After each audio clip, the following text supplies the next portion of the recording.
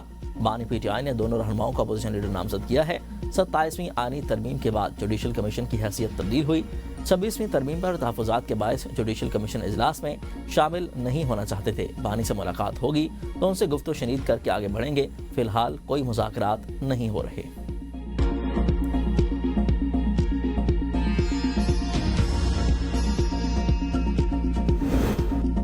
برطانوی high commissioner Jane بیرٹ کی نائب وزیر اعظم وزیر خارجہ اسحاق ڈار سے ملاقات. پاکستان اور برطانیہ کے دو طرفہ تعلقات کے فروغ پر تفصیلی تبادلہ خیال. دونوں ممالک کے درمیان اعلیٰ سطحی روابط اور باہمی تبادلوں کو سراہا گیا. نائب وزیر اعظم اسحاق ڈار کا سعودی اور مصری وزرائے خارجہ سے ٹیلی فونک رابطہ. علاقائی صورتحال، دو طرفہ تعاون کے فروغ پر تبادلہ خیال، عالمی اور علاقائی امور پر مشاورت جاری رکھنے کے عزم کا اظہار. سفارتی رابطوں کے تسلسل پر اتفاق. اسحاق ڈار اور شہزادہ فیصل بن فرحان کی ڈاووس میں ملاقات متوقع. دونوں رہنما اہم امور پر تفصیلی بات چیت کریں گے.